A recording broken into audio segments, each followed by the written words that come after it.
What if I told you that the difference between someone who constantly struggles with decisions and someone who navigates life's complexity with effortless clarity has nothing to do with intelligence?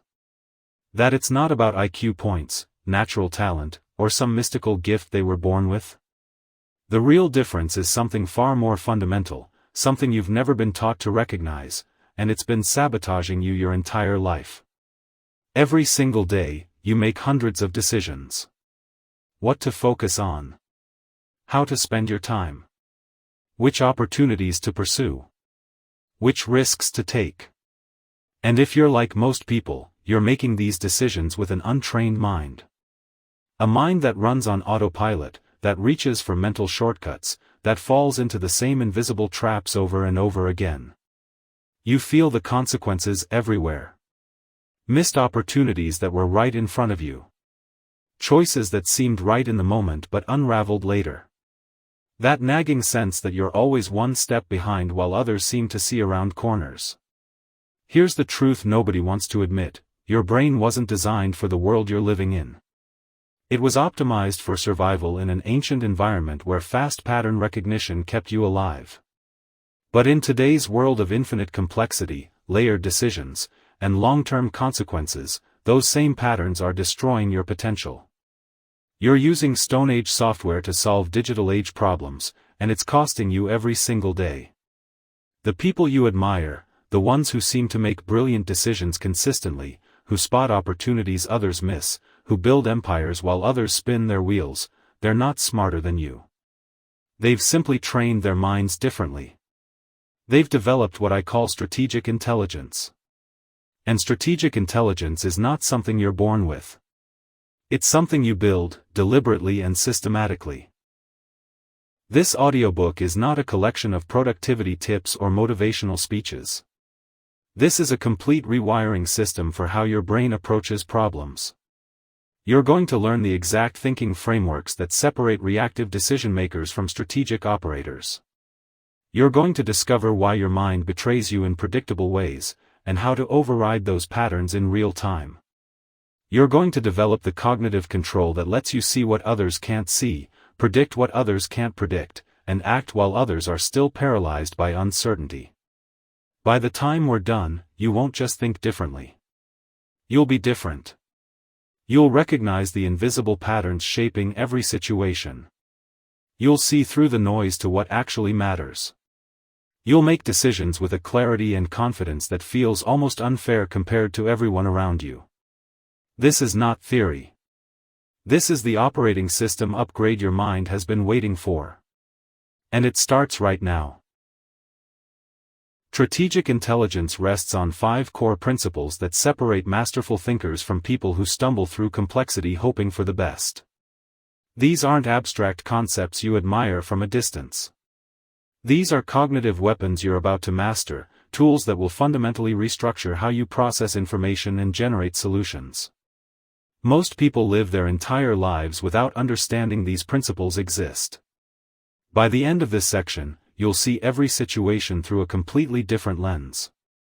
The first principle is multidimensional vision, the ability to zoom in and zoom out simultaneously, to see both the granular details and the massive system they're embedded in. Ray Dalio studied the most successful people on Earth and found this was their defining characteristic. They don't choose between big picture and details, they hold both in their mind at once and synthesize insights across every level. Average thinkers see one leaf on the tree. Strategic thinkers see the leaf, the branch it's connected to, the entire tree, the forest around it, and the climate shaping the forest, all at the same time. When you're making a career decision, most people see only the immediate salary or job title. A strategic thinker sees the skills they'll develop, the network they'll access, the industry trajectory, the compound effects 5 years out, and how it positions them for opportunities that don't exist yet. They're operating in multiple dimensions while everyone else is stuck in one. The second principle is temporal depth, understanding that every action you take today is either building momentum or creating drag across vastly different time horizons. Most people optimize for right now. They make decisions that feel good in the moment but create invisible debt that destroys them later. Strategic thinkers think in second-order and third-order consequences. A company cuts employee benefits to save money this quarter. First-order effect. Immediate cost savings. Second-order effect, the best employees leave, morale collapses, productivity drops. Third-order effect, the company loses its competitive edge, market share erodes, and 3 years later they're fighting for survival. Warren Buffett doesn't ask, what will this investment do this year? He asks, what will this compound into over 20 years? That's temporal depth. While others are sprinting toward short-term wins, he's building compounding machines that create exponential returns. The third principle is probabilistic cognition, thinking in odds and distributions instead of certainties and binary outcomes. The world is not black and white, but most people's thinking is. They say, this will work or this won't work, as if the future is predetermined. Strategic thinkers assign probabilities. They ask, what's the likelihood this succeeds? What are the possible outcomes? What's the expected value across all scenarios? How can I structure this to win even if my base case is wrong? Jeff Bezos built Amazon on this principle. He didn't need certainty that every experiment would work. He built a system where he could take hundreds of small bets, knowing that the wins would massively outweigh the losses. This is how you move fast without being reckless, how you take intelligent risks while others are paralyzed by fear of failure. You're not predicting the future, you're playing the odds intelligently. The fourth principle is leverage recognition, the ability to identify the small inputs that create disproportionate outputs. Most people apply equal energy to everything. Strategic thinkers find the 20% of actions that generate 80% of results and go all in on those. Elon Musk doesn't just work hard, he identifies the fundamental constraints in entire industries and attacks those single points. SpaceX didn't incrementally improve rockets, they identified that reusability was the leverage point that would collapse launch costs by 100x. In your own life, leverage might be one relationship that opens 10 doors, one skill that multiplies your earning power, one habit that compounds into transformation. Average people scatter their energy. Strategic thinkers concentrate force at the highest leverage points and break through barriers others don't even see. The fifth principle is integrative synthesis, the refusal to accept false trade-offs, and the discipline to find solutions that are superior to both sides of an apparent dilemma. Most people see opposing ideas and pick a side. Quality or speed? Innovation or profitability? Short-term or long-term? Roger Martin studied top CEOs and found that the greatest leaders practice integrative thinking. They hold the tension between opposing ideas and create a third option that's better than either original choice.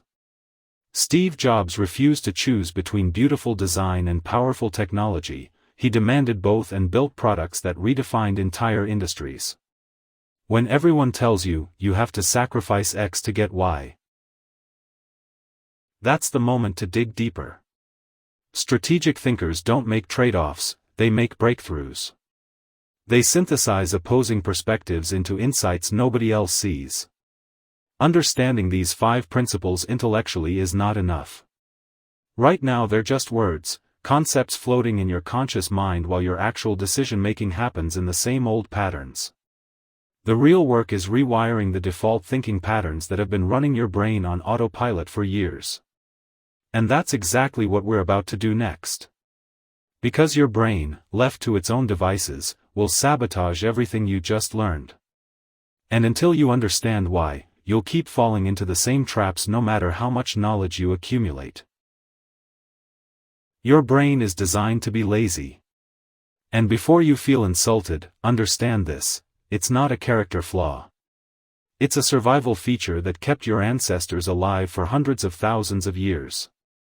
Your brain represents only 2% of your body weight but consumes 20% of your total energy. That makes it the most metabolically expensive organ you own. So it evolved a ruthless energy-saving strategy: automate everything possible, use mental shortcuts for routine decisions, and only engage the expensive, slow, analytical machinery when absolutely necessary. This worked perfectly when your biggest concerns were finding food, avoiding predators, and staying alive another day.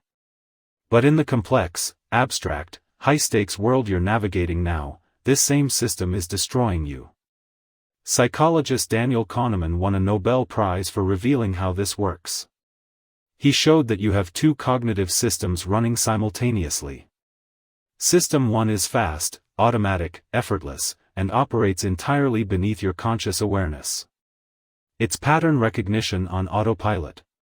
System 2 is slow, deliberate, analytical, and requires significant mental effort.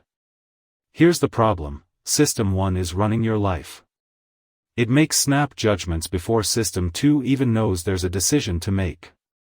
When you meet someone new, System 1 has already decided if you trust them based on their face. When you evaluate an opportunity, System 1 has already categorized it as similar to X before you've analyzed the actual variables. When you're under stress or time pressure, System 1 takes complete control and System 2 barely gets a vote. You think you're making conscious, rational decisions, but most of the time you're running on heuristics, mental shortcuts that feel like logic but are actually just pattern matching from past experiences. These heuristics are brilliant for routine tasks but catastrophic for complex decisions. Think about it: your brain uses the same shortcut-based system to decide what to eat for breakfast and which career path to pursue, which partner to commit to, which business to start. The availability heuristic makes you judge probability by how easily examples come to mind. Someone mentions a plane crash, and suddenly flying feels dangerous even though you're statistically safer in the air than driving to the airport.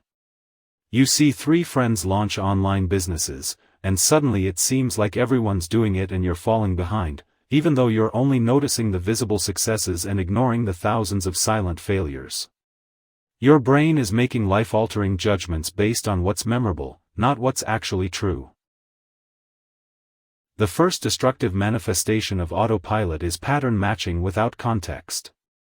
Your brain sees a new situation, scans its memory banks for something similar, and applies the same response it used before. A strategy that worked in your last job gets automatically applied to your new role, except the context is completely different, the variables have changed, and what worked before is now sabotaging you. You dated someone who hurt you, and now your brain automatically flags anyone with similar traits as dangerous, even if they're nothing like your ex. Pattern recognition is powerful, but only when the patterns actually match. Most of the time, you're forcing new situations into old templates and wondering why your results keep disappointing you. The second manifestation is emotional hijacking under stress. When pressure rises, deadline approaching, conflict emerging, stakes getting higher, your brain interprets this as threat. And when threat is detected, it doesn't ask System 2 to carefully analyze the situation. It hands control to System 1's fastest, most primitive responses. You say things you regret because your emotional reaction bypassed your analytical filter. You make impulsive decisions because your stressed brain demanded immediate action over thoughtful strategy. You avoid difficult conversations because your threat detection system labeled discomfort as danger. The moment you need your best thinking is precisely the moment your brain reverts to its worst patterns. And you don't even realize it's happening until the damage is done. The third manifestation is cognitive conservatism, your brain's addiction to the familiar. Research from the University of British Columbia revealed something shocking. When people were told to move an avatar toward images of physical activity and away from images of laziness, they could do it, but their brain had to work significantly harder to avoid the sedentary images. The brain is innately attracted to the path of least resistance, even when people consciously want to choose the harder path. This applies to everything. Your mind gravitates toward familiar strategies even when they're failing, familiar relationships even when they're toxic, familiar ways of thinking even when they're limiting you. Change requires fighting against your brain's default programming, and most people lose that fight because they don't even know the fight is happening. But here's what shifts everything: cognitive control. This is the override system, your ability to catch System 1 in the act and engage System 2 before autopilot makes the decision for you. Strategic thinkers aren't people whose brains work differently, they're people who've trained themselves to recognize when autopilot is running and deliberately switch to manual control at critical moments. They feel the pull toward the familiar and choose the optimal instead. They notice the emotional surge and pause before reacting. They catch themselves pattern matching and ask, is this situation actually similar, or am I forcing it into a comfortable template? This is not natural. This is not easy. But it's the single most valuable skill you can develop, because everything else we're building depends on your ability to break free from your brain's defaults. And that's exactly what you're about to learn, the specific techniques that let you override autopilot the moment it tries to hijack your thinking. Imagine you're standing at a crossroads.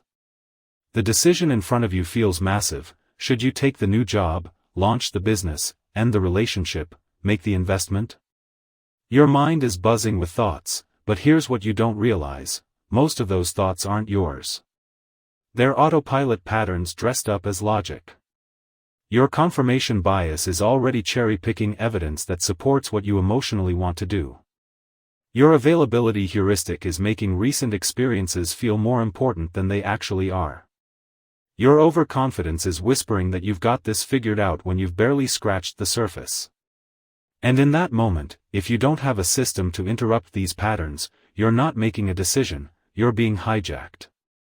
Breaking autopilot requires trigger recognition and debiasing techniques that give you back control before your brain makes choices you'll spend years regretting. The first technique is trigger recognition, learning to catch yourself in the act of defaulting. Strategic thinkers develop what researchers call metacognition, the ability to observe your own thinking in real time. You need to install mental tripwires that alert you when autopilot is taking over.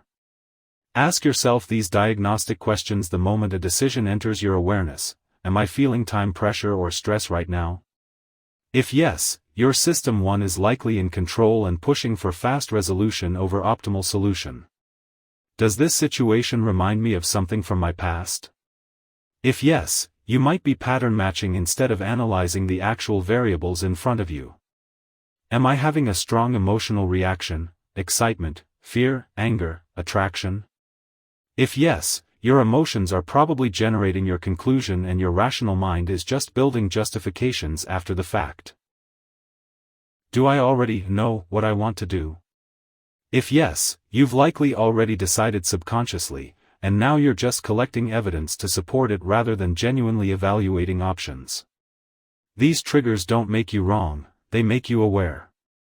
And awareness is the split-second window where you can choose to engage your analytical thinking instead of letting autopilot run the show. The second technique is the outside view, also called base rate analysis, forcing yourself to step back from your unique situation and look at what typically happens in situations like this. Your brain naturally takes the inside view, obsessing over the specific details of your circumstances and convincing you that you're different, special, exempt from normal patterns. An entrepreneur believes their startup will succeed because they're passionate and working hard, but the base rate shows that 90% of startups fail regardless of passion. A couple believes their long-distance relationship will work because their love is strong, but the base rate shows most long-distance relationships don't survive. You're not ignoring your specific situation, you're calibrating your expectations against reality before you make projections. Here's how to apply it: before you estimate how long something will take, how much it will cost, or what the outcome will be, ask, what normally happens when people attempt this? Look at actual data, ask people who've done it before, study the failure rates and success factors. Then, and only then, adjust for your specific advantages or disadvantages. Most people do this backward: they start with their optimistic projection and ignore the base rates entirely. Strategic thinkers anchor to reality first, then make careful adjustments. This single shift will save you from more bad decisions than almost anything else. The third technique is the premortem, a method developed by psychologist Gary Klein that uses perspective hindsight to reveal blind spots your brain is hiding from you right now. Here's how it works: imagine it's 1 year in the future, and the decision you're about to make has failed spectacularly. It didn't just go slightly wrong, it was a complete disaster. Now, from that future vantage point, looking backward, what happened? What went wrong? What warning signs did you ignore? What assumptions turned out to be false? What external factors did you fail to account for? Research shows that prospective hindsight increases your ability to identify reasons for future outcomes by 30%. The reason this works is psychological. When you ask, what could go wrong, people hold back because they don't want to seem negative or unsupportive. But when you say, it has already failed, why, they suddenly have permission to surface all the risks and concerns they were censoring. You're not being pessimistic, you're stress testing your thinking before reality does it for you. Run a pre-mortem on your next major decision. Write down everything that could destroy it. Then look at that list and ask, which of these can I prevent? Which can I mitigate? And which are risks I'm genuinely willing to accept? That's the difference between hoping for success and engineering it. The fourth technique is, consider the opposite, deliberately arguing against your own conclusion with the same intensity you've been defending it. Your brain is a lawyer, not a scientist. Once it forms a hypothesis, it searches for evidence to prove it right and dismisses evidence that contradicts it. This is confirmation bias, and it's one of the most dangerous patterns running in your head.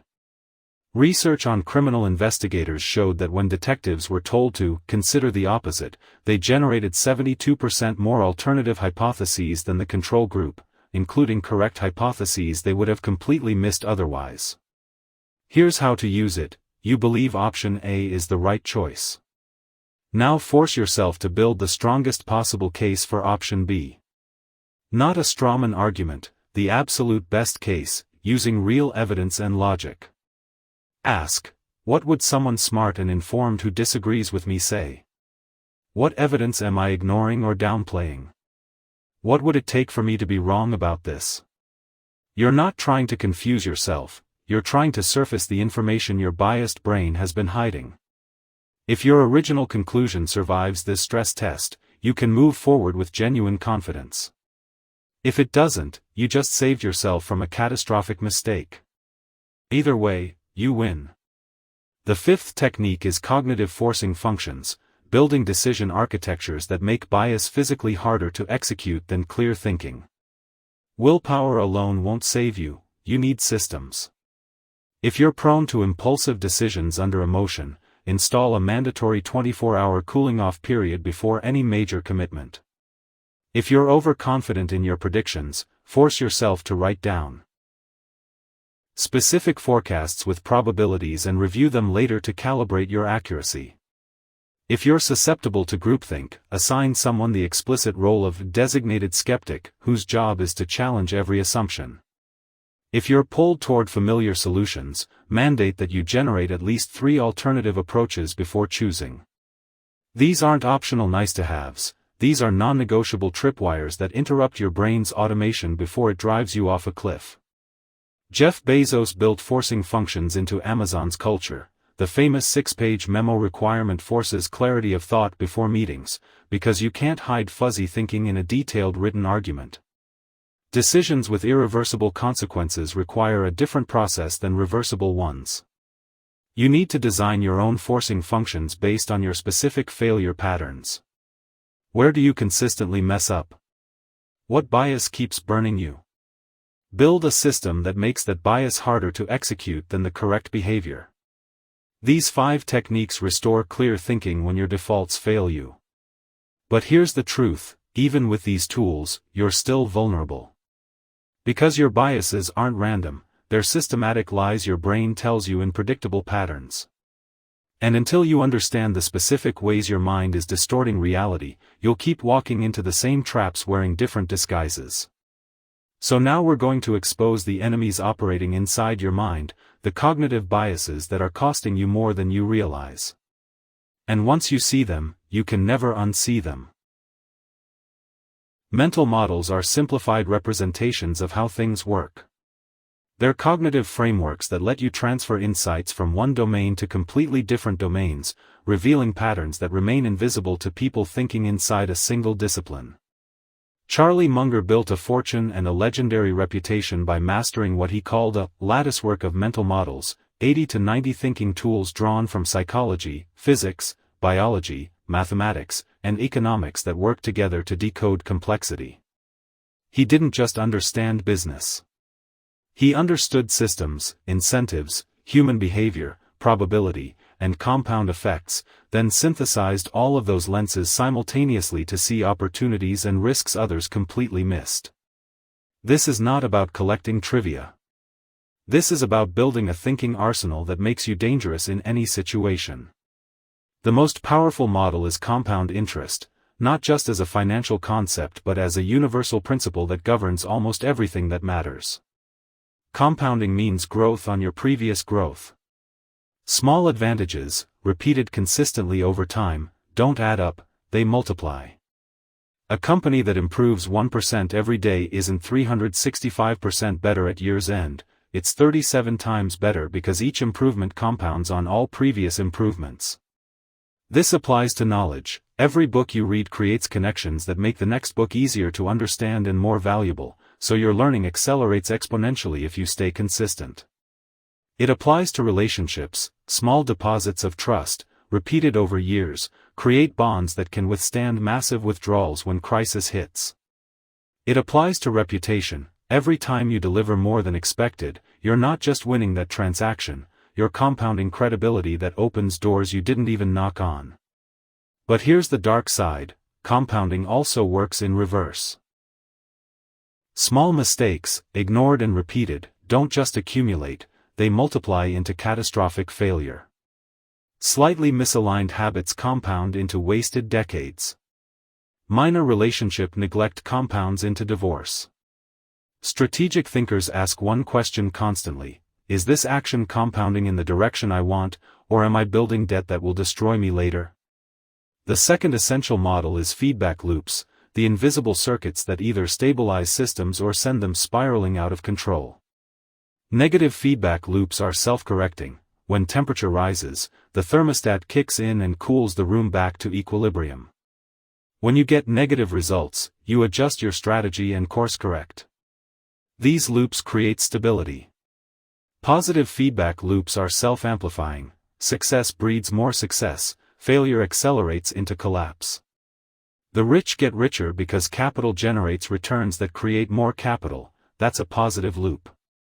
A company with great culture attracts top talent, which improves performance, which enhances reputation, which attracts even better talent, another positive loop. But these same mechanisms work in reverse. Poor performance triggers customer loss, which forces cost cuts, which degrades service, which accelerates customer loss even faster. Most people don't see the loops, they just see isolated events and wonder why things keep getting better or worse without understanding the underlying structure. Strategic thinkers identify which loops are running, where they can intervene, and whether they need to strengthen stabilizing loops or disrupt destructive ones. The third critical model is leverage points, the specific places within a system where a small shift produces disproportionate impact. Most interventions are low leverage. You apply massive effort for minimal results. Strategic thinkers find high leverage points where tiny inputs create massive outputs. Donella Meadows identified 12 leverage points in complex systems, ranked from weakest to strongest. Changing parameters, like adjusting budgets or tweaking policies, is low leverage because it doesn't alter the system's structure. Changing information flows is much stronger. When restaurants were required to display calorie counts, consumer behavior shifted without anyone forcing them to change. Even more powerful is changing the rules of the system, the incentives, constraints, and power structures that determine how people behave. The highest leverage? Changing the goal of the system entirely, or shifting the paradigm that generated the goal in the first place. Elon Musk didn't just try to make rockets slightly cheaper. He questioned why the entire aerospace industry accepted high costs as inevitable, identified reusability as the leverage point, and restructured everything around that insight. In your life, leverage points might be one relationship that unlocks 10 opportunities, one skill that multiplies your income, or one belief that's constraining every decision you make. Stop spreading effort equally. Find the leverage point and concentrate everything there. These models don't work in isolation, they work together, reinforcing and amplifying each other to create insight that feels almost superhuman. A business is failing. Single model thinking says, we need better marketing. Multi-model thinking sees the real problem, negative feedback loops, poor product experience drives bad reviews, which reduce conversions, misaligned incentives, sales team rewarded for closing deals regardless of fit, creating customer churn, and failure to compound advantages, no investment in retention, so growth resets to zero every quarter.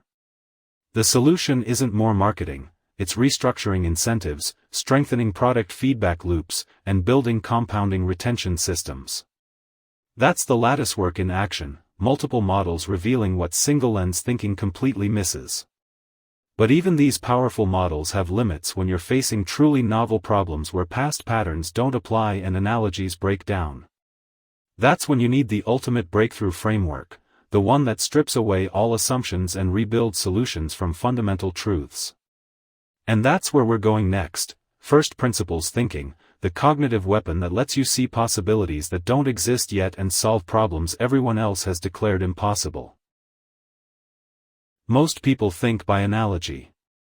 They ask, what worked before, or what are others doing, and then copy, tweak, and iterate. This is reasoning by pattern recognition. You're taking an existing solution and applying it to your situation with minor adjustments. It's fast, it's low effort, and it keeps you trapped in incremental improvements while the entire game is being redefined around you. First principles thinkers operate differently. They break problems down to fundamental truths, the basic laws of physics, mathematics, human psychology, economics, and rebuild solutions from the ground up. This isn't just problem solving. This is seeing problems others can't see and creating solutions that don't exist yet. Elon Musk wanted to send a rocket to Mars, but when he went to buy one, he discovered they cost $65 million. The entire aerospace industry accepted this as reality. Rockets are expensive, that's just how it is. Most people would have stopped there or looked for cheaper suppliers. Musk asked a different question: what is a rocket, really? What are the fundamental components? Aluminum alloys, titanium, copper, carbon fiber, raw materials. He calculated the material cost of a rocket, around 2% of the typical sale price. The other 98% was design assumptions, legacy manufacturing processes, organizational bloat, and industry convention disguised as necessity. So he didn't buy rockets. He built SpaceX, purchased raw materials, and engineered rockets from first principles. Within years, SpaceX reduced launch costs by nearly 10x and became the dominant player in an industry that previously had zero innovation. That's not genius, that's refusing to accept someone else's framing of what's possible. Here's how you apply this framework. Step 1. Identify every assumption you're making about the problem. Write them down. Most people skip this because they don't even realize they're making assumptions. They think they're observing facts. A startup founder says, I need venture capital to scale. That's an assumption. A professional says, I need a degree to get promoted. That's an assumption. A creator says, I need expensive equipment to produce quality content. That's an assumption. List everything you believe must be true, everything everyone knows, everything the industry accepts as gospel. Now challenge every single item on that list. Ask, why is this true? Is this a law of nature, or is it a human convention? What if this wasn't true, what would I do differently? Most of what you thought was necessity is actually just inherited belief. Step 2. Separate fundamental truths from everything else. What can you verify independently? What are the immutable laws, physics, human psychology, mathematics, that constrain your problem? When Tesla was designing electric cars, the industry said batteries are too expensive for mass-market EVs. Here's your daily protocol to maintain and deepen these patterns. Every morning, ask yourself one strategic question that sets your thinking direction for the day. what's the highest leverage action I can take today, or what assumption am I making that might be wrong? During the day, catch yourself in at least one autopilot moment, when you feel stress, certainty, or pattern matching kicking in, and apply one debiasing technique before proceeding. At night, review one decision you made. Did you think strategically or reactively? What mental model could have revealed something you missed? What would you do differently knowing what you know now? This isn't a to-do list, it's deliberate practice that rewires your default thinking over time. You're not adding tasks, you're upgrading the operating system that runs every task. Consistency compounds. In 6 months, you'll make decisions others need 6 hours to agonize over. In 2 years, you'll see patterns and opportunities that remain invisible to everyone around you. You are different now. While others react, you analyze. While others follow convention, you question fundamental assumptions. While others settle for first solutions, you search for optimal ones built from verified truths. Thinking is the ultimate competitive advantage, the one skill that multiplies every other capability you possess. The frameworks in this audiobook aren't theory you listened to once and forgot. They're tools you return to, sharpen, and deploy every single day until strategic thinking becomes your default mode. If this resonated with you, if you felt something shift in how you see problems and possibilities, share this with someone who's ready to think differently. Subscribe for more frameworks that rewire how you operate. And whenever you need to sharpen your mind, come back to these principles. Your brain is the most powerful tool you'll ever own. Now you know how to wield it.